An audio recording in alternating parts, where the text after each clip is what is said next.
Hello and welcome to another hardcore Nuzlocke. Today I want to attempt a run of Pokemon Platinum using only the Ghost type Pokemon. That's right, spooky season is upon us and this is my favorite time of year.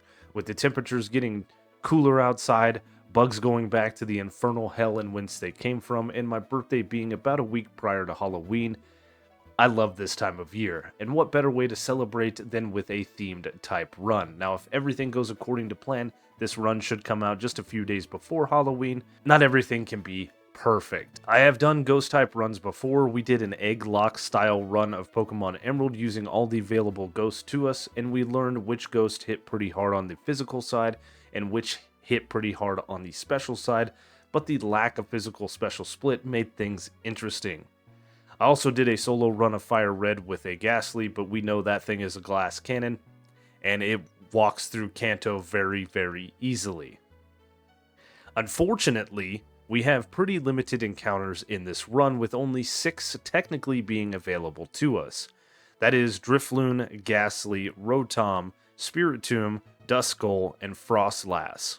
Technically, Sableye is available to us at the Iron Islands, but you need a copy of Pokemon Sapphire in your DS, and I believe that feature is not available to use until the post-game.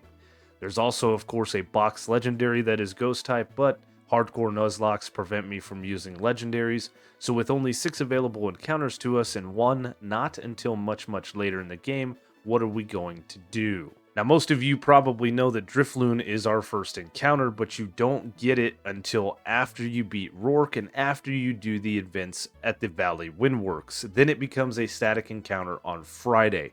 If you beat the events at the Valley Windworks on a Friday, you have to wait another week until it's available to you. So, I want to do this run with ghost types all the way through. So we can change our starter with the universal randomizer, but the question is, who do we change it to? If I changed it to Drifloon, I think that would make things unnecessarily difficult because Rourke is a rock type trainer with rock type moves, and we have a Drifloon that is part flying type. The other thing that I was thinking about doing is changing the starter to Sableye because we can't technically get it until post-game. But I think Sableye would make things trivial with Fantina and a couple other battles being part Ghost and part Dark type. So what are my options? I had to sit here and look at this list and come up with what I thought was the most fair starter. So after much thought and much deliberation, I decided to change Chimchar into a Ghost type starter. Turtwig is a good Pokemon, but I think Empoleon is going to give us our biggest difficult, so why not use the box legendary Giratina? It's a Ghost type. Of course, I'm kidding. This is the trick part of the run. The treat, of course, is the run itself, right? Just getting to watch me is enough of a treat? Anyway, I changed the starter to Misdreavus.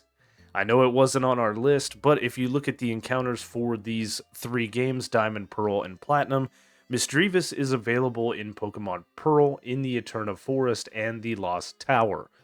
We don't get to play with it here in Platinum, but I've never used Mismagius, and I really want to see how good of a Pokemon it is. Plus, starting out, Misdreavus only gets access to Psywave, so this doesn't make things easy for us. Just like in every run prior to this one, we have nicknamed our rival Algorithm because we are trying to beat the Algorithm both in-game and in real life. Now, in-game I've got this, but in real life I could really use your help. And how can you help, you may ask? Well, it's pretty simple. You can like the video, comment, subscribe if you haven't already, hit the notification bell, or share the video with your friends. I know I may sound like a broken record, and I know you may hear this from a lot of other YouTubers you watch, but any and all interactions with the channel does help out a ton. It also costs you nothing, and it is very much appreciated by me.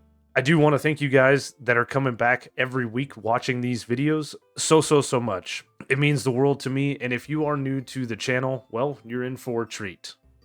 And I did intend that pun because I always intend my puns. Now, real quick, I do want to talk a little bit about Psywave. For those of you that don't know, technically it is a Psychic type move. It does not affect Dark types, but it is classified as a neutral type move. It does damage based on the user's level. It does 50 to 150% of our level. So here in this battle, we are doing 2.5 to 7.5 damage. This is going to make this beginning run pretty interesting. We don't get a good attacking move until level 23 where we learn Psybeam. So Misdreavus is not a cure-all to this run, but I thought it would make things a little more interesting than running a Drifloon. Now let's take a look at Misdreavus here. We have nicknamed it Candyman because there is a nickname theme. Can you guys guess it? It has a mild plus special attack and minus defense nature. It has the levitate ability so we can't get hit with ground types, and that minus defense nature might actually hinder us for the upcoming Rourke battle. Now, as you may have noticed in the Algo battle, Piplup didn't do any damage to us, and as a matter of fact, all of these early game Pokemon aren't going to be able to do much to us. They either have moves like Tackle or Scratch, and of course we are unaffected by that, so the early game trainers and the early game grind is going to be relatively easy. Now Kricketot, where we can get some defense EVs, does have the move Bide, so we are going to have to watch out for things there, and of course if we wanted to do some special attack EV grinding, the Badoos do have Absorb that we can take damage from, so we just have to be cognizant of what we are doing. Now, heading into Jubilife, we do have a couple of mandatory trainer battles, which I went ahead and took care of them. The last mandatory battle we have before Rourke is the rival leaving Jubilife City. So I want to defeat him and then head back to Route 201 and start our EV grind. Something I forgot to mention in the previous Algo battle is Psywave is actually only 80% accurate, so it will miss 20% of the time. It is a set base damage move, so the growls from Starly and Piplup aren't going to do anything to us. They can't hit us with their normal type moves. So though we don't take any damage, and these battles are technically free, they do take a while. This battle took over 2.5 minutes, and I'm not going to make you sit through it. There's nothing his Pokemon can do.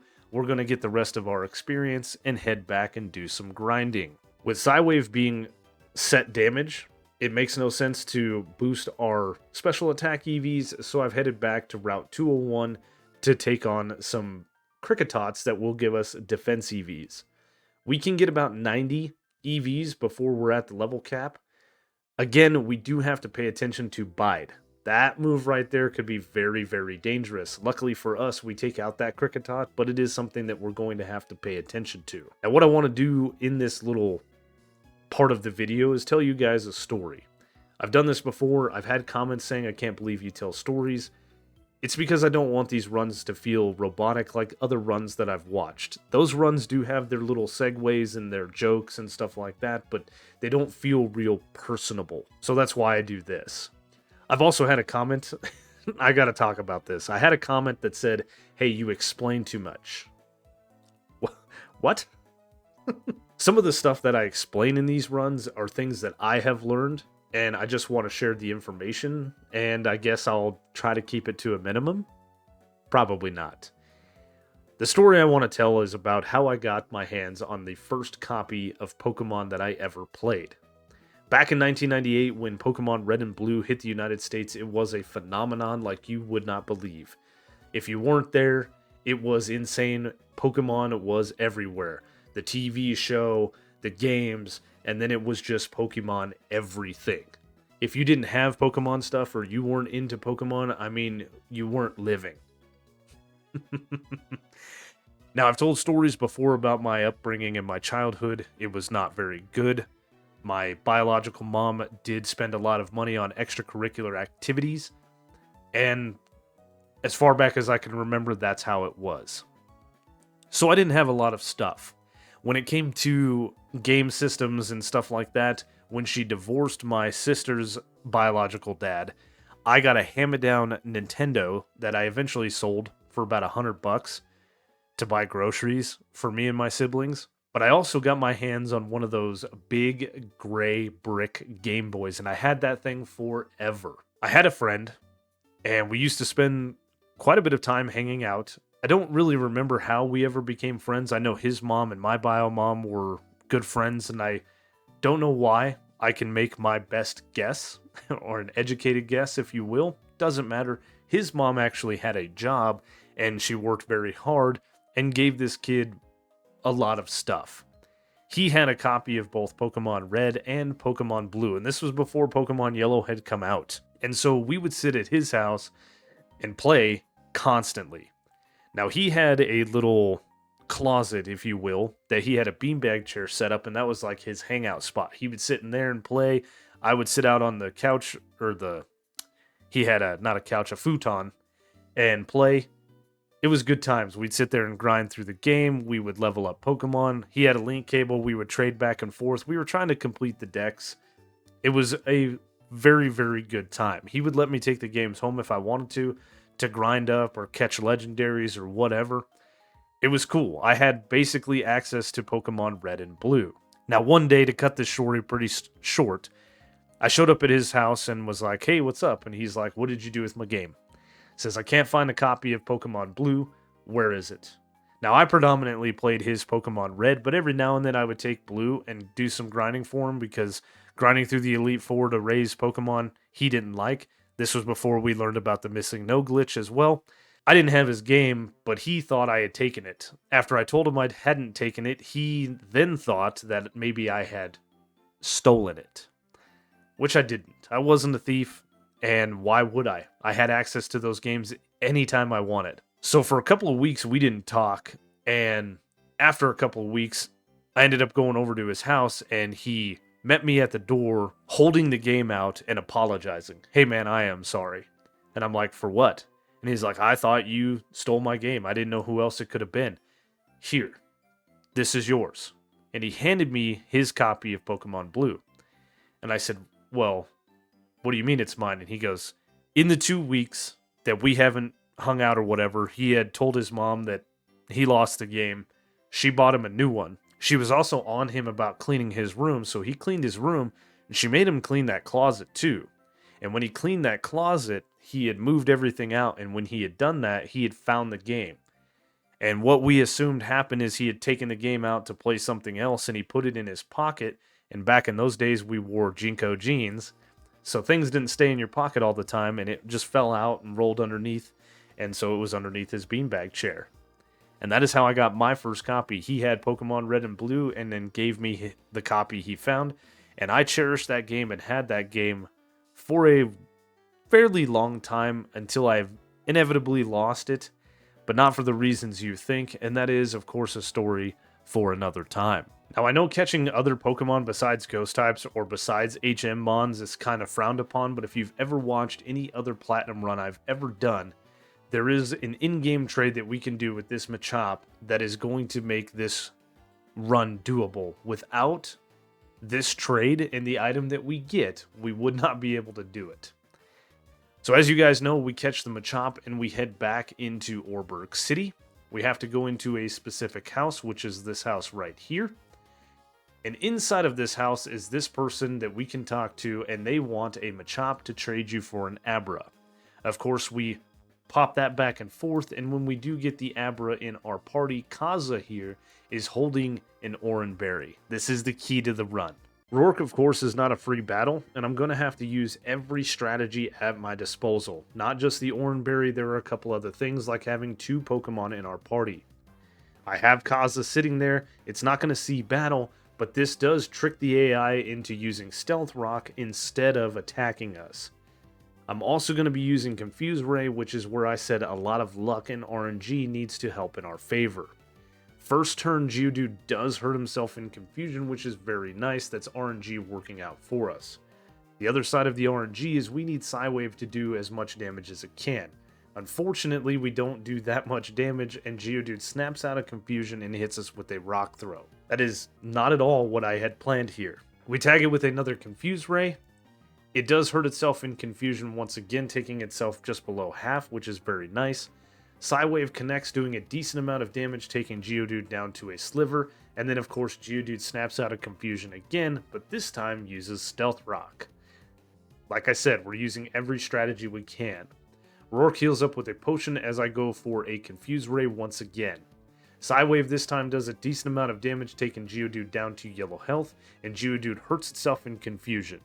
One more Psywave takes out the Geodude, and that is great. I did edge myself to level 15 so we could level up mid-battle. That is, of course, allowed in Nuzlocke, because we need every little bit of help that we can as the Cranidos comes out. Now I go for Confuse Ray, because as I was prepping for this battle, I realized that Cranidos has the move Pursuit, which it breaks through confusion and uses, taking us down to 20 HP, activating our Oran Berry.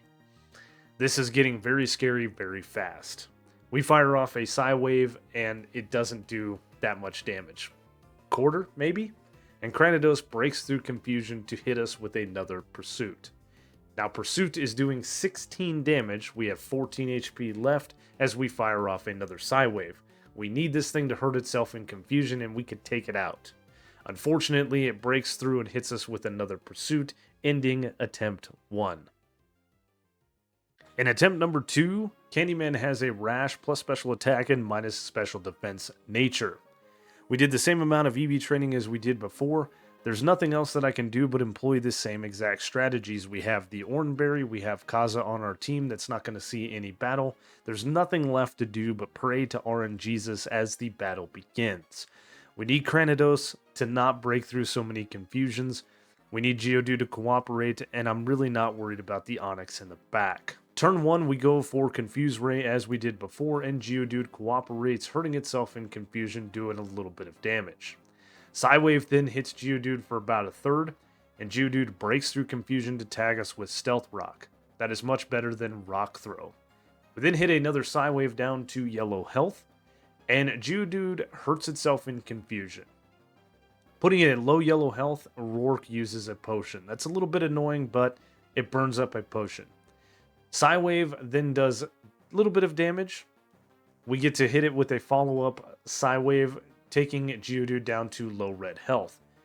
Then, of course, Geodude snaps out of confusion to hit us with a Rock Throw. One more Psywave takes it out, and we are sitting in the exact same spot as we were in the last battle as the Cranidos comes out. Turn 1, of course, I go for Confuse Ray. This time, Cranidos hurts itself in confusion, and you can see how much that attack stat is doing. Massive damage to the Cranidos. Psywave takes it down to a quarter of its health, but Cranidos breaks through confusion to hurt us with a Pursuit. This activates our Oranberry, bringing us up to 30 HP of damage as Rourke goes for a potion. We get pretty lucky as a Psywave takes this thing down into red health, and then we can follow up with another Psywave, taking out the Cranidos, never taking another tick of damage. I'm not too worried as the Onix comes out, but I am going to hit it with a Confuse Ray nonetheless. Onix does not cooperate and breaks through confusion to hit us with a Rock Throw that does 4 HP of damage, so with that in mind, we're just going to click Psywave until this thing goes away. We do over half of its health with the first Psywave. We get hit with another Rock Throw down to 22 HP. This could get pretty hairy pretty quick, but luckily for us, one more Psywave does in fact take out the Onix. This battle with Mars could go south really fast. Zubat has super effective Bite and Toxic. It can't do a lot of damage to us, but it can whittle us down. The Purugly in the back hits like a truck, so we can easily wipe here. Missing the Psywave turn 1 and then getting hit with that weak Bite does put hope in my eyes. Only 8 ticks of damage is nice, and seeing Psywave do about a third is great. Toxic is perfect because I do have a Held Pecha Berry in preparation for that. So we heal off the poison, and we fire off another Psywave, taking Zubat into low yellow health. We get hit with another Bite down to 43 HP, and then I fire off a final Psywave that does take the Zubat out. So we're sitting at pretty decent HP as the Purugly comes out. I employed the same strategy I used against Rourke, firing off a Confuse Ray, and Purugly cooperates, hurting itself in confusion. Psywave takes Purugly down to just over half health, but Purugly hurting itself in confusion takes it below half health, activating its Oranberry. Very nice. Psywave then takes Purugly low into the red health, getting a nice roll there, and Purugly actually is the best member on my team, taking itself out. As I said before, after the events of the Valley Windworks on Friday, we can then encounter our Drifloon. Now, this is a Pokemon I have never really used much, so I'm excited to throw this thing on the team.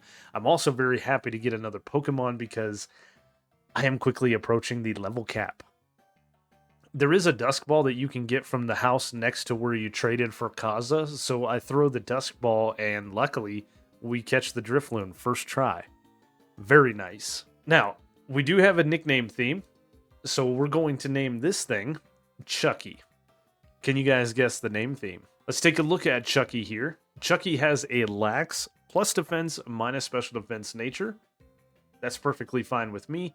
Has the unburden ability, so that might come in handy because this thing is rather slow. I do love the double ups in this game. Getting Chucky some levels with Cheryl being able to heal the Pokemon after every battle is awesome. Also, coming through Eterna Forest at daytime, we don't run into our next encounter, so I didn't have to use repel tricks. However, getting rid of Cheryl and waiting until nighttime, we can run into our next encounter, a Ghastly. Now, I do have pretty minimal Pokeballs on here, so we're going to need a little bit of luck, and luckily, we do throw one Pokeball, and we catch the Ghastly. Very nice. That was super lucky. Now, keeping with the nickname theme, of course, we are going to name this thing Jigsaw. Wonderful. Let's take a look at Jigsaw here. It has a hardy, neutral nature. You know what? I will take it. Gardenia is the next gym leader, and I really don't think she's going to be that much of a problem. We have super effective moves with Chucky against her grass types. Against her lead Turtwig, we fire off a Gust that does about 3/4 of its health, and I need Turtwig to go for Reflect, which it does. Perfect. If it used Sunny Day, it would raise the special defense of Cherrim, just making this battle a little bit more drawn out. A second Gust takes out the Turtwig, and Cherrim comes out. Now, Cherrim does outspeed us and go for Safeguard, which is perfectly fine, and then we fire off a Gust that takes Cherrim just below half. It then hits us with a Magical Leaf that we resist very nicely, down to 62 HP, and one more Gust takes out the Cherrim. Out comes Roserade.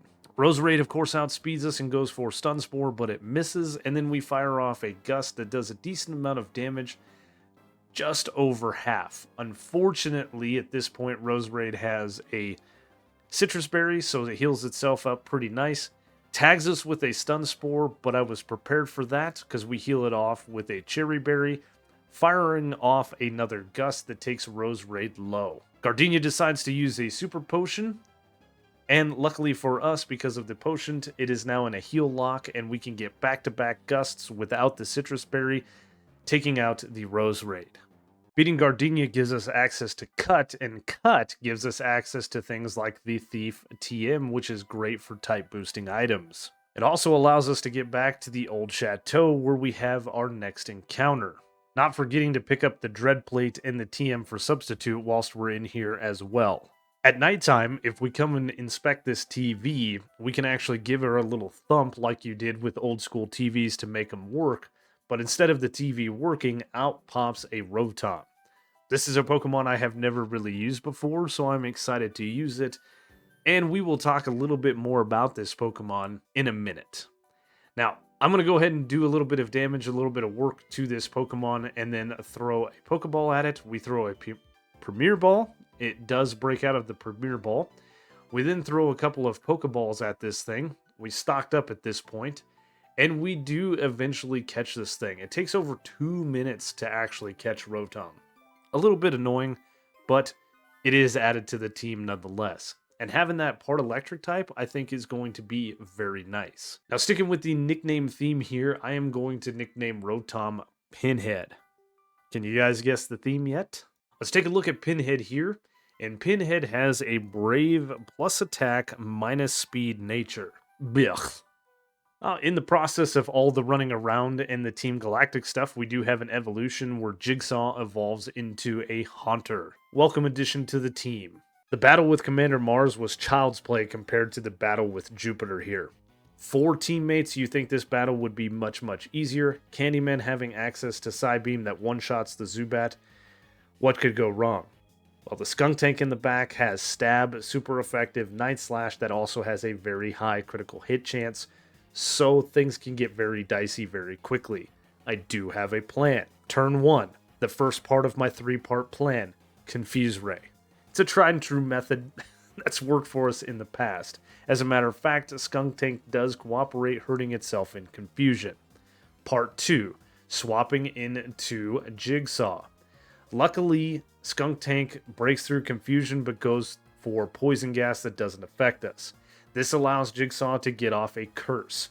I need Skuntank to cooperate here, which it does, hurting itself in confusion. A Night Slash would have very easily taken Jigsaw out, but that was a sacrifice I was willing to make. We then swap into Chucky. Skuntank snaps out of confusion and hits us with a Night Slash that takes us all the way down to 18 HP. Again, had that crit, we would have lost Chucky, and that was not part of my 3-part plan. Curse then takes Skuntank down low. This activates its Citrus Berry, which heals it back up to half. That's no big deal. We can then swap back into Candyman that I know can survive 2 Night Slashes with a held berry if neither one of them crit. That is part 3 of my plan. Praying to RNGesus. Night Slash connects, taking us down to 25 HP. Curse then takes Skuntank low. I can outspeed and fire off a Confuse Ray as we pray to RNGesus. Skuntank then cooperates, hurting itself in confusion, and the curse damage takes it out. Can't believe we made it through that deathless. Now I backtracked to Jubilife to go to the Jubilife TV studios because I want to show what it takes to unlock the event where you can change Rotom's form. In Pokemon Platinum, you come here, you talk to the director of the Jubilife TV show on floor 3, and you have to give him some key phrases and words that you can Google, and that opens up the mystery gift, and then during the event, you could have gotten the secret key. If you have access to a couple of DSs in Pokemon Platinum and Pokemon like Soul Silver, you can just trade Rotom over and take it to the Sylph building and change its forms there. I'm going to show this off just to show it off because I like to be over-informational. Everyone happy is the first catchphrase. You guys will notice that was the same catchphrase during our dark run of Pokemon Black where we were getting Zorua. The second part is Wi-Fi connection. This unlocks, like I said, the mystery gift option for us. I'm not actually going to use the form change stuff here with Rotom, but I wanted to show it off nonetheless. So Wi-Fi connection, we like that. And the fact that you know that phrase tells me you know some stuff. He's going to give us the mystery gift. And at this point, what you have to do, of course, is save your game. And then on my very real DS, we have to reset it with Control R. In doing so, brings us back to the title screen, which we can go down to Mystery Gift. Here we can receive gift, and you have to do it via the Nintendo Wi-Fi connection. Unfortunately, it's no longer a thing, so it's not going to work. But that is how you would have done it during the early days. So if you had accessed that event between April 20th and May 12th, 2009, it would have unlocked this guy right here who will give you the secret key. This secret key will open for us a secret room in the Galactic building here in Eterna City, where we were just taking on Commander Jupiter. It's unfortunate that these events are no longer available, but luckily there are ways to activate these events. Like I said, I just like to show this stuff off for informational purposes. So over here to the far left is a little nook where we can come and use the secret key. As I said before, this does open up a secret room, and in this room is where we can change the form of Rotom. Pretty cool. All we have to do is interact with any one of these appliances, and it will change his form to like a lawnmower, or a fan, or a washing machine. It changes the different types to grass type, water type, ice type, flying, or fire. A neat thing, like I said, not going to use it, but I wanted to show this off nonetheless. In the secret entrance to the Wayward Cave, there is a Duskstone right here, which opens up an evolution where we could evolve into Miss Magius. Unfortunately, the level cap is 26, and at level 37, Miss Drevis learns Shadow Ball. I would like to keep Miss Drevis unevolved until level 50 to learn Power Gem, but I'm not going to do that. We are going to wait for Shadow Ball, however. I thought long and hard about this battle with Fantina. The only option I have is leading Jigsaw against the Duskull because we outspeed every Pokemon on her team with a little bit of training. We only have physical moves, but luckily Shadow Punch is enough to one-shot the Duskull. Now, Miss Magius is going to come out next, and I know that Jigsaw does go down to a critical hit Shadow Ball, so we have to once again pray to RNGesus. Miss Magius comes out, and as I said before, we do outspeed and hit it with a Shadow Punch that takes it well below half of its health, activating its Citrus Berry. That's just in range for us to KO, provided we survive the next attack, which she goes for Confuse Ray. Okay, that was very unexpected. Jigsaw cooperates, breaking through Confusion the next turn to hit a Shadow Punch that does get the range and KOs the Mismagius. Beautiful. Her Haunter then comes out, and since I'm confused, I decide to swap out, and I swap into Candyman. We get hit with a Shadow Claw on the swap in, but it does minimal damage because Haunter is not a physically bulky Pokemon. We can then outspeed and fire off a super effective Psybeam the next turn, one-shotting the Haunter, winning us an actually pretty easy third gym battle. Leaving Hardhome, we have a battle with Algo. I'm not really worried about this battle this time because we have Pinhead. The Intimidate from Staravia doesn't matter. We can fire off a Shockwave turn 1 that will never miss and does get the one-shot taking out the Staravia. Primplup is then out next. We of course outspeed it and hit it with a Shockwave that does in fact one-shot it. 2 down, 2 to go. Out comes Rosalia. I just go for Confuse Ray. I'm going to swap Pinhead out here. Rosalia breaks through and hits us with a Stun Spore, which is no problem. We can then swap into Candyman, who gets hit with a Mega Drain on the swap in because Rosalia breaks through Confusion. And then we fire off a Psybeam that unfortunately just misses out on the KO. Rosalia then snaps out a Confusion but misses Stun Spore. So we can take it out with one more Psybeam, leaving just his Ponyta. Ponyta comes out and takes half damage from Psybeam, but we also get the Confusion. So Ponyta hurts itself in Confusion, and then I take it out with one more Psybeam. Very easy battle.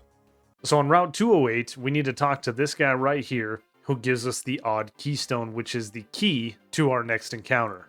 On Route 209, we have this thing right here, which is actually the Hollowed Tower. We need to put the Odd Keystone in it, then head to the Sinnoh Underground. What you need to do is talk to 32 people whilst you're in the Underground. It has to be real people, it can't be NPCs, but it can be the same person 32 times. You have to make a secret base and go in and out of that secret base, activating the decoration function, and then come back out and talk to them over and over again. It cannot be random people that you find under here like this NPC. It will not work. But after you talk to 32 people, you can come back to the Hollowed Tower, and if it worked, you will encounter a Spiritomb. Very nice. This is a very welcome addition to the team, provided we can catch it, because we don't have an immunity to dark type moves and stuff, but now we take neutral damage from them. This is a great Pokemon that actually has no weaknesses in this game. After doing a little bit of damage and throwing some Pokeballs at it, we do catch this thing in a Great Ball, and sticking with the name theme, are going to name it Leatherface. Have you guys guessed the name theme yet?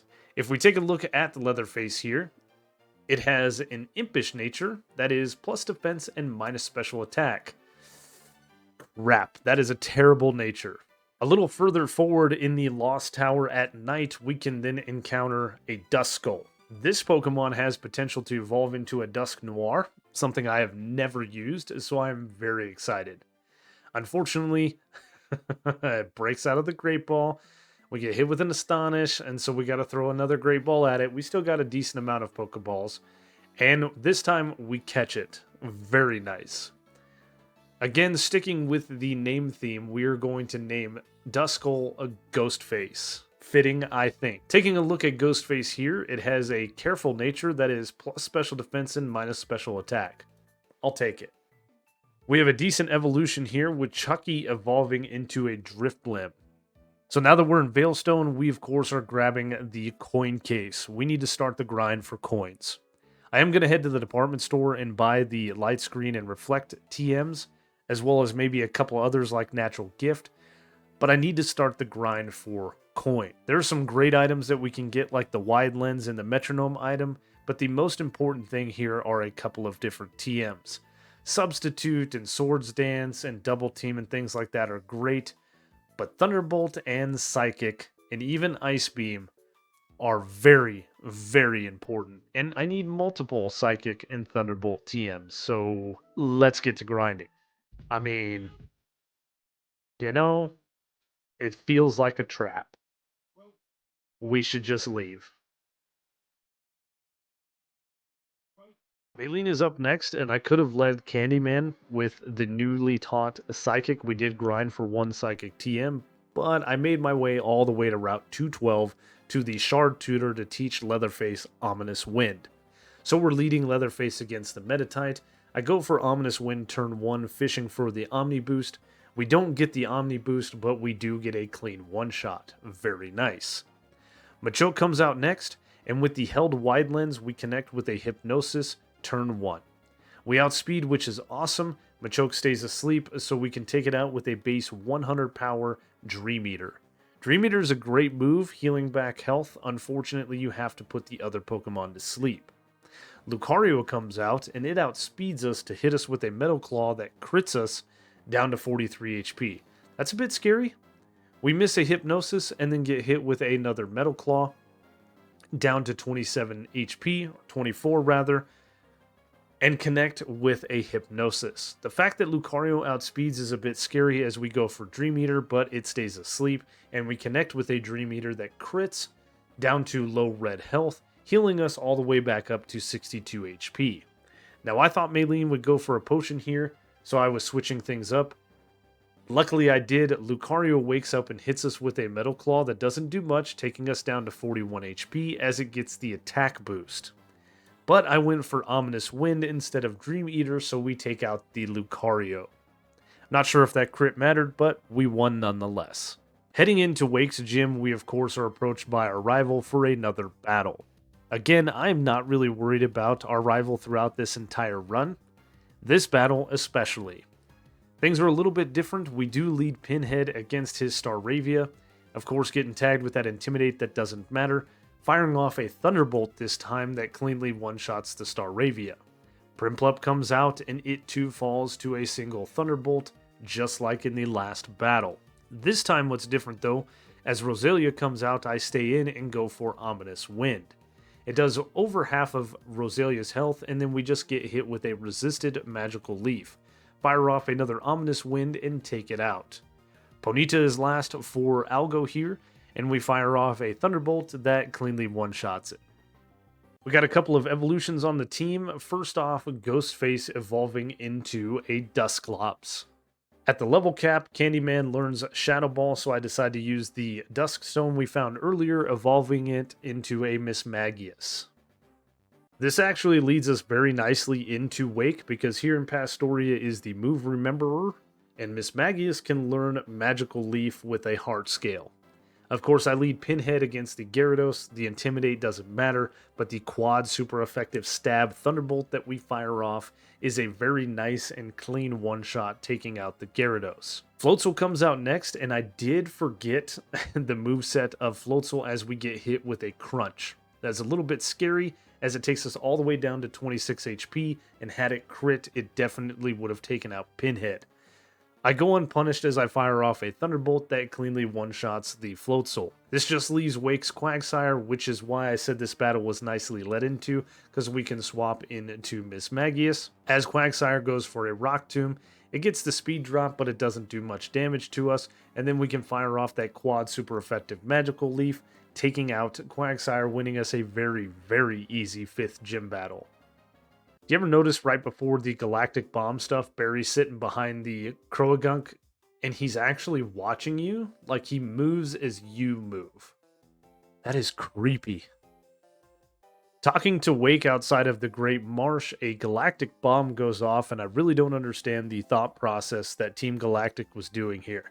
But you know, the bowl cuts probably prevent their brains from thinking. After the explosion, we of course have to chase this grunt back almost all the way to Veilstone City, leading us to talk to Cynthia, who gives us a secret potion to get rid of the Psyducks on Route 210. Yeah, sure, this all made sense. And of course, after we give the secret potion to the Psyducks and they wander off, because Game Freak always puts very weird roadblocks in their games, Cynthia walks up, and she could have just done this herself. Yeah. Instead, she gives us an old charm and asks us to take this to her grandmother in Celestic Town, which was a long-winded way of trying to set us up on a date with her grandma. I'm like 14 years old, but you know, I mean, Don't knock it till you try it, I guess. Sure, why not? She decides to have our first date here in the ruins in Celestic Town, talking about the cave paintings and the lake trio. Very romantic. Love the ambiance.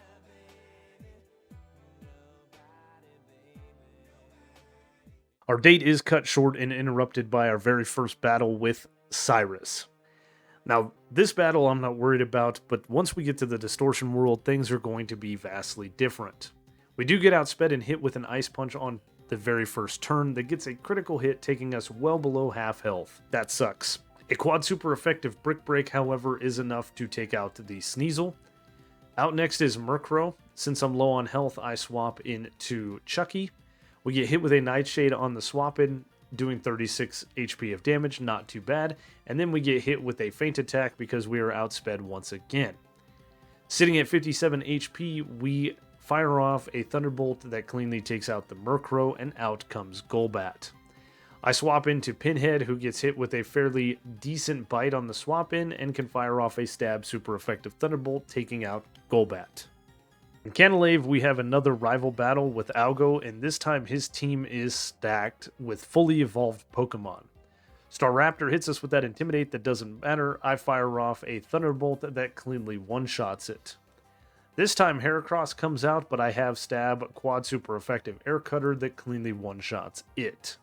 His starter is now fully evolved. Empoleon tanks a Thunderbolt pretty well at just below half health and then fires off a fairly weak Bubble Beam.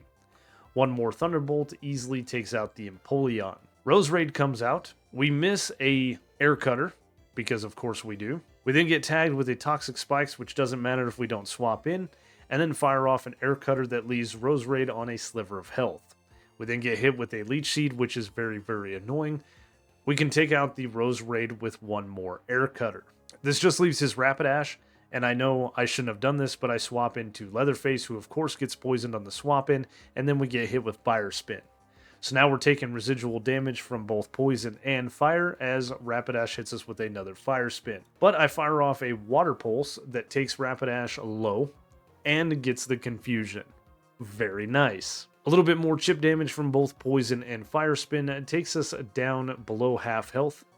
Rapidash breaks through Confusion to hit us with another Fire Spin sitting at 43 HP, but no matter, we take out the Rapidash with one more Water Pulse. This leads us into Byron and the whole reason Leatherface got taught Water Pulse in the first place.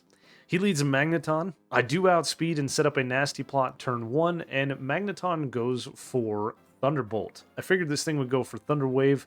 That's a little bit concerning. It doesn't quite do half, and I need a second nasty plot, so I go for it, and I have to risk a crit here. Magneton fires off another Thunderbolt, and we stop at 12 HP. No critical hit. That was a bit risky, but we do outspeed all of his Pokemon, so we can take them out in quick succession. Magneton goes down to a +4 boosted Water Pulse. Out comes Steelix, and it goes down to a +4 boosted Water Pulse. And last but not least is his Bastiodon that also goes down to a +4 boosted Water Pulse. The Latrine Digger of the Sinnoh region has been defeated once again. The events at Lake Valor are pretty gruesome with the Magikarp sitting everywhere. I never show this battle with Saturn here, but I figured why not? Let's show it in this run. His team leaves a lot to be desired, as a matter of fact. I lead with Candyman against his Golbat. We fire off a super effective Psychic and cleanly one-shot it. Bronzor comes out next, and I fire off a Shadow Ball that takes it low into yellow health. It just goes for Iron Defense, so one more Shadow Ball takes it out, and his last Pokemon is Toxicroak. Toxicroak is quad weak to Psychic, so it goes down to a single attack. This is why I never show this battle. We have a rematch chance with Commander Mars here, and this time her team is super easy. Golbat goes down to a single Psychic. Out comes her Bronzor, and just like against Saturn, 2 Shadow Balls take it out with an Iron Defense in the middle. And then Perugly, we go for a Psychic that does well over half. It hits us with a fairly weak Feint Attack, and then we take it out with one more Psychic.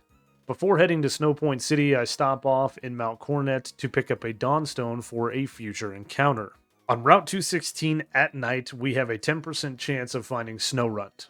This isn't the first Snorunt I've ran into, but this is the first female I ran into. The males are not a viable encounter. I'm going to try to do a little bit of damage with this thing hurting itself in confusion. Unfortunately, it does break through and hit us with Crunch, and with the hail going on, I swap into Dusklops. Dusklops can take a little bit more damage, but Snorunt does hurt itself in confusion, which is very nice. I throw an Ultra Ball, and we do catch this thing first try. Beautiful. Welcome to the team. Sticking with the name theme as we've done so many times before, I am going to nickname this thing Annie. Annie Wilkes, to be more specific, if that helps you guess the name theme. Let's take a look at our Pokemon here, and Annie also has an impish nature. That is, plus defense and minus special attack. Well, maybe we'll run a physical Froslass. And with that Dawnstone that we just got a couple of clips ago, we are going to use it on Annie to evolve this thing into an actual usable encounter, a Froslass. Ice Ghost type, never used it before. I think Jigsaw is going to take a back seat since we've used the Ghastly line so many times before, and we're going to add Annie to the team. Against Candace, what better way to take her on than fighting fire with fire, or rather ice with ice, and lead Annie against a Sneasel. Now I did head back to the move relearner, and we taught Annie Wake Up Slap. With a little bit of EV training, this thing is a pretty decent physical attacker and can easily one-shot the Sneasel with a quad super effective move. This brings in Froslass, which is great because it won't get the Snow Cloak. I fire off a Crunch that takes Froslass low.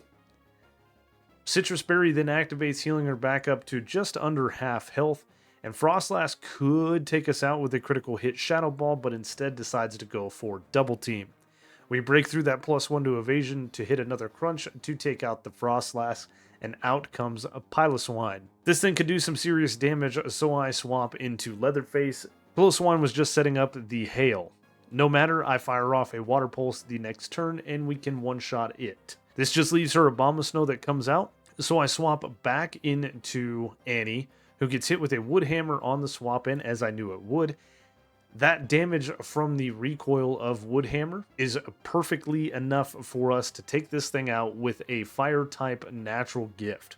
Quad super effective, but that little bit of damage from Wood Hammer is what makes this a one-shot. Very nice. We did risk a crit there twice, but we go unpunished. With access to Rock Climb, we can now grab the Reaper Cloth item, which is an amazing item that nets us our last evolution of the team. Equipping the Reaper Cloth and then trading Ghostface allows us to evolve it into a Dusknoir. What a beastly, beastly Pokemon. Oh, I'm so excited to use this thing. In the Galactic HQ, we have another battle with Cyrus. This battle, again, is not going to be very difficult. You know, it doesn't surprise me that he got a bunch of people together to try to take over the world. What surprises me is he got those people to actually get the same bowl haircut. It's amazing. A quad super effective Wake Up Slap one-shots the Sneasel, and out comes Honchkrow. This thing can be a little bit dangerous, but a stab super effective Ice Punch doesn't actually take out the Honchkrow. Oh, I thought it would. Yeah, Citrus Berry heals up, and then we get hit with a Feint Attack. Ooh, luckily, we survive on 32 HP because we go unpunished from the critical hits, and we can take it out with another Ice Punch. Crobat then comes out. I know I can't outspeed this, so I swap into Chucky. Chucky gets hit with an Air Cutter on the swap-in that doesn't do much damage, and then we get tagged with a Supersonic. 55% accurate move. Crazy. We break through Confusion, luckily, to hit a Thunderbolt, and it does a decent amount of damage to Crobat, but not quite one-shotting it. We then get hit with Bite that takes us down to 93 HP, and we break through Confusion again to hit it with a Thunderbolt, not risking a crit this time. The double battle with our rival against Mars and Jupiter on top of Mount Coronet is not too bad if you just take out the Munchlax. Munchlax doesn't do anything but stockpile, so if we take it out, this brings out Algo's usable Pokemon. The key from here is to not let Purugly and Skuntank come out at the same time, so focus on one side of the field. Whichever one he's attacking, you attack. Bronzor goes down to a couple of Fire Blast, and out comes Purugly. I did swap into Leatherface because we were taking a little bit of damage. Again, like I said, we are going to work on taking out one side or the other. Purugly needs to go down. Staraptor is a phenomenal Pokemon, taking out the Purugly. And mostly the attacks have been focused on Algo's team, and now one side is done. So we just have to take out the rest of these Pokemon. I'm just going for Nasty Plot and let Staraptor do the heavy lifting. Staraptor goes down, Heracross comes out, and we can fire off nothing because Heracross outspeed us with a Brick Break. I'm just trying to go for Ominous Wind. Heracross does a close combat, and Ominous Wind takes out the Skunk Tank. This just leaves the Golbat, which we can easily take out after Heracross goes down. This battle with Cyrus could easily end our run, but I have a plan. I thought about this one for hours. What I'm doing against the Houndoom is I am leading Candyman. Everybody has been leveled up to level 50, which is the level cap, and I have the experience share on our HM Pokemon. I am handicapped by having an HM Pokemon. I do have to risk a couple of crits here. Luckily, we go unpunished and Candyman survives on 31 HP, but we can set up a Trick Room. Fancy strategy. We then swap into Dusknoir. This is where I have to risk another critical hit as we get hit with a Dark Pulse on the swap in that we do not get crit and survive on 46 HP. Because of the Trick Room, we now outspeed and can take out the Houndoom with a super effective Earthquake. Very nice. Out next is the Honchkrow. Again, we outspeed it because of the Trick Room, and we can take it out with a super effective Thunder Punch. I have the Expert Belt equipped to Ghostface. Weavile comes out next, and a quad super effective Brick Break is enough to take it out. As it goes down, the Trick Room ends. So as Crobat comes out, I need to swap into a different Pokemon, and I swap in Pinhead. We get hit with an Air Slash on the swap in, and then outsped and tagged with a Confuse Ray. That is a bit annoying, but Pinhead is a trooper and breaks through the confusion to fire off a stab super effective Thunderbolt that is Zap Plate boosted, taking out the Crobat. This just leaves Cyrus's Gyarados. As it comes out and we get tagged with the Intimidate, I stay in, decide to go for Thunderbolt, but unfortunately we hurt ourselves in confusion. We then get hit with a Waterfall, and this was a very, very risky strategy because I stay in after we get taken down to 34 HP and go for another Thunderbolt. We break through confusion to take out the Gyarados. I didn't have another play because I do not have Chucky on me. He's sitting in the box. Boy, we've come full circle, joking about making Giratina our starter, and here we are in the Distortion World with an opportunity to defeat, catch, or run away from this Pokemon. It is technically an encounter, and I am going to throw a Master Ball at it, but we're not going to nickname it, and it is just going to sit in the box. This way we can just move on with the run, because we have been doing this run for a very, very long time. Last for the gym leaders is Volkner here in Sunny Shore City. I'm going to use the exact same strategy we just did against the Cyrus battle against these Pokemon. Jolteon is a very fast Pokemon, so we do get outsped turn 1 and hit with a Thunder Wave, which unfortunately does hold us down for a turn, keeping us paralyzed. We then get hit with a Charge Beam, but luckily no special attack boost for the Jolteon as we set up the Trick Room. I then swap into Ghostface, who gets hit with a Charge Beam on the swap in. This one does get the special attack raise, but it does not matter because we now outspeed and can take it out with a single Earthquake. Out next is Luxray, who we of course outspeed because of the Trick Room and can take out with a single Earthquake. It does crit, but that critical hit did not matter. Electivire is out next. We outspeed it because the Trick Room is still up and can take it down with a single super effective Earthquake as well. The Trick Room then ends, and Raichu outspeeds us now to hit us with a Charge Beam that gets the special attack raise, but it's still not doing a lot of damage, and a single Earthquake takes out the Raichu. Very nice. And it looks like Jasmine has come all the way from Johto to see us here in Sinnoh. Of course, Barry, yes, I know we got to do all the things, man, and he's trying to be helpful and tell me how to beat all these different trainers, but hey, man, I've beaten all the gyms, and I'm making my way to the Elite Four, so bugger off, dude. Jasmine does think it's very nice of me that I'm helping out a friend with needs. Anyway, I could show you around. I could show you around Sinnoh. I've been everywhere. The Distortion World is really, really cool if you want to head that way. I know where to go. I know where the portal is. Just say the word, and I will take you there. Just before entering the Elite Four, we have a final battle with our rival, Algo. I'm not really worried about this battle. As I said before, we have raised our Pokemon up towards the level cap, and his Pokemon are a fair bit weaker. Chucky soaks up the Intimidate, and then fires off a super effective Thunderbolt that one-shots the Staraptor. Empoleon tanks a Thunderbolt on low red health. We do get the Paralyze, but it breaks through, hitting us with a decent little Shadow Claw. Another Thunderbolt takes it out. Roserade goes down to a single stab super effective Air Cutter, and Heracross goes down to a single quad super effective stab Air Cutter. Snorlax comes out, and I decide to see what Silverwind would do. I wanted a Chucky Sweep, but the crunch that we tank on 98 HP was too much, so I swap into Ghostface. Ghostface gets hit with a crunch on the swap in that we tank very well, and then we fire off a Brick Break that doesn't KO. So we tank another crunch and fire off one more Brick Break. A critical hit would have taken us out, but we go unpunished. Rapidash is last, so I swap into Leatherface, who gets hit with a Fire Blast on the swap in and gets burned. Well, damn it. This forces me to swap immediately, so I bring Candyman in as Rapidash sets up the Sun. We hit it with a Shadow Ball that takes this thing down into low red health, and then we get tagged with a Will-O-Wisp that doesn't matter because one more Shadow Ball wins us the final rival battle.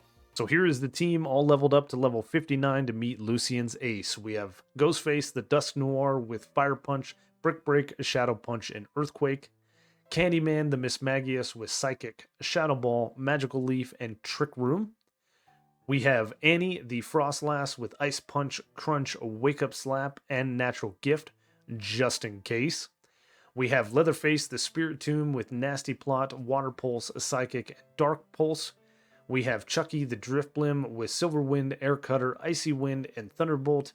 And rounding out the team is Pinhead, the Rotom with Thunderbolt, Shadow Ball, Light Screen, and Reflect.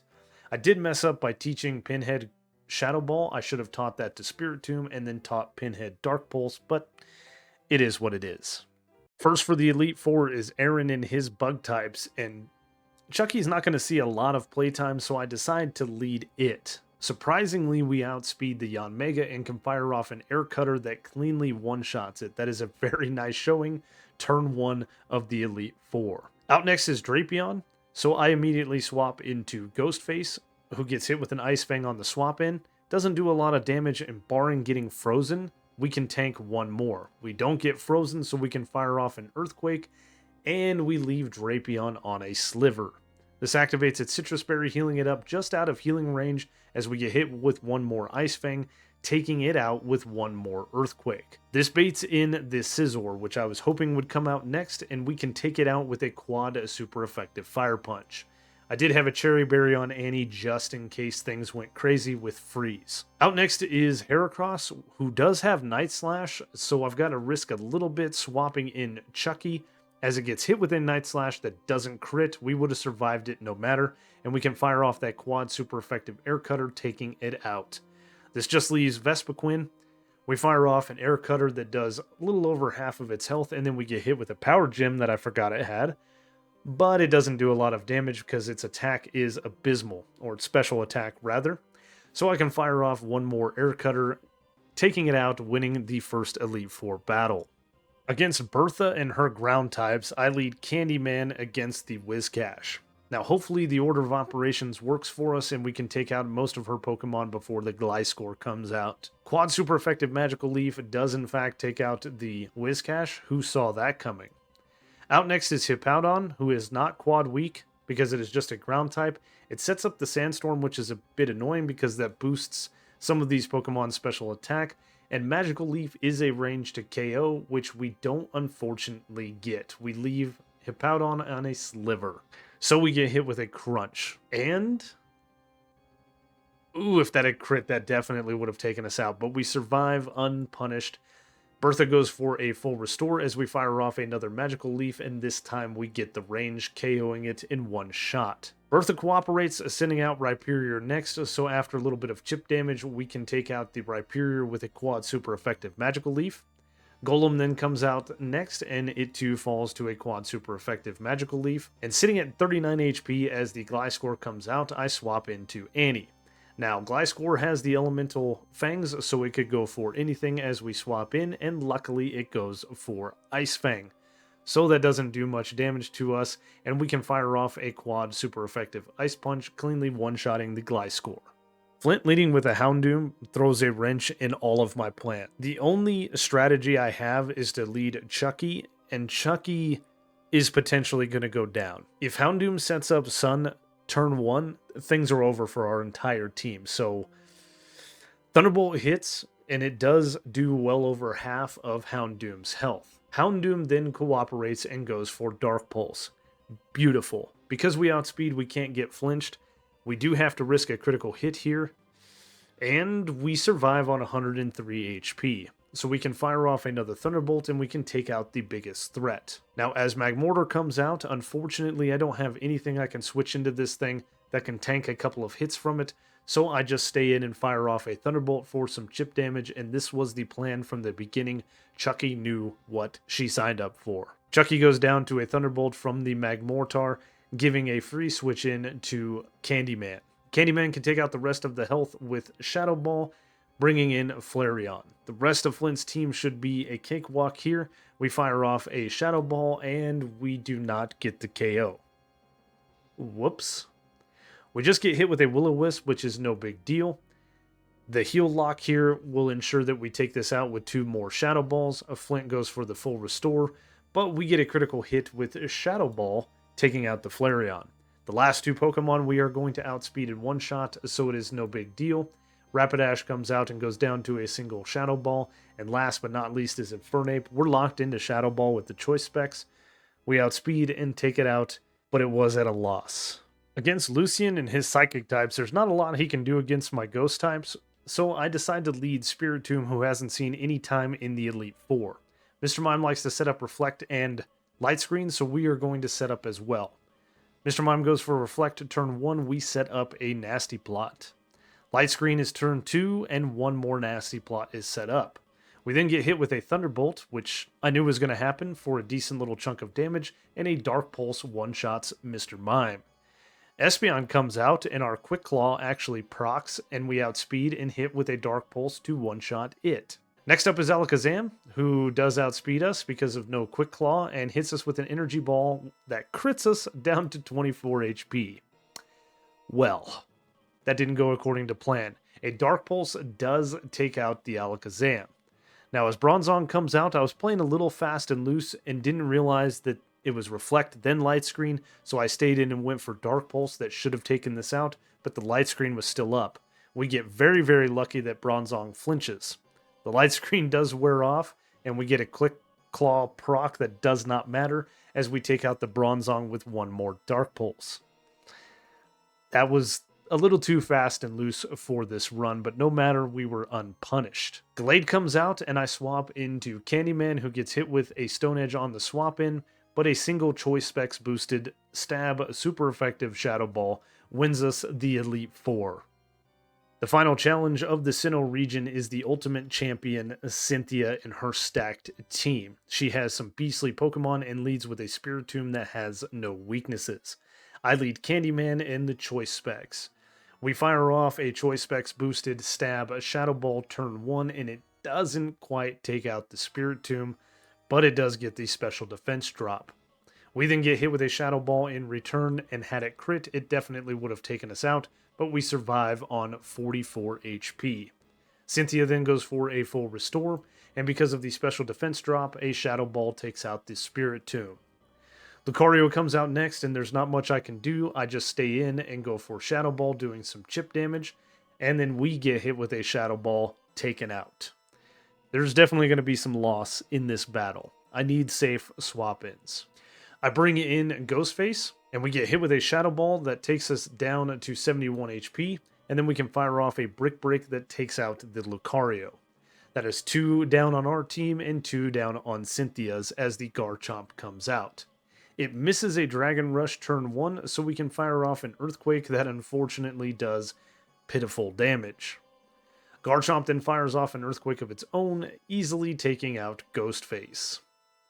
I can then swap Annie in for free, who can outspeed and take it out with a quad super effective stab Ice Punch. Very nice. Surprisingly, Melodic comes out next. I didn't expect to see this Pokemon, so I swap into Leatherface. We get hit with a Surf on the swap in, doesn't quite do half, and we get a Quick Claw proc, so we can fire off a Dark Pulse doing a little bit of chip damage. Very nice. Surf then takes us down to 17 HP, and we get another Quick Claw proc, so we can take Melodic down to just above half HP as we go down to one more Surf. We bring in Pinhead, and I go for Thunderbolt against the Melodic. That cleanly takes it out. Very, very nice. This brings in Togekiss, who we fire off another stab, super effective Thunderbolt. But Togekiss is pretty bulky and doesn't go down. For whatever reason, it decides to go for Water Pulse, so we got this in the bag because Water Pulse isn't going to do much damage, but it gets the Confusion. Why wouldn't it? We do hurt ourselves in Confusion the next turn, so we get hit with another Water Pulse down to 41 HP, and then we break through Confusion, taking the Togekiss out with one more Thunderbolt. That leaves us at 2 Pokemon to Cynthia's 1. Roserade comes out, and I could swap in Annie here, but I decide to stay in. Pinhead hurts itself in Confusion, and then gets hit with an Energy Ball to take it out. Now it is 1v1. Annie comes out, and of course can fire off that stab, super effective Ice Punch that cleanly one-shots the Roserade, winning us the battle, winning us the run. These ghost types were extremely fun to play around with, and Sinnoh is not nice to ghost types. There are many, many Pokemon that have super effective moves against us, and we had to play around some very, very tough battles. Surprisingly, we got it done in 2 attempts. I thought for sure it would take more, but we did it. With only 1 Pokemon left at the end here, what a crazy run. I hope you guys enjoyed this run. If you did, you know the routine. Leave a like, leave a comment, consider subscribing if you're new to the channel, yada, yada, yada. Thank you guys for the continued support. The team was great. I know I should have brought Jigsaw in instead of Chucky, but I had a plan, and the plan definitely worked. Of course, we could have brought Giratina with us too, and probably gotten through most of this with just it. But as we put our friends on the table one last time and can take a look at our champions, sadly, Annie sits on top of the mountain solo. There were so many losses in the Elite Four, and Sinnoh is a very unforgiving region. But look at these champions. Hard-fought battles. They all served a great purpose, and they are all great, great Pokemon. Probably should have changed Rotom's form at some point. But no matter, we won. Again, thank you guys so much for watching. I appreciate the continued support. And I will see you on the next one.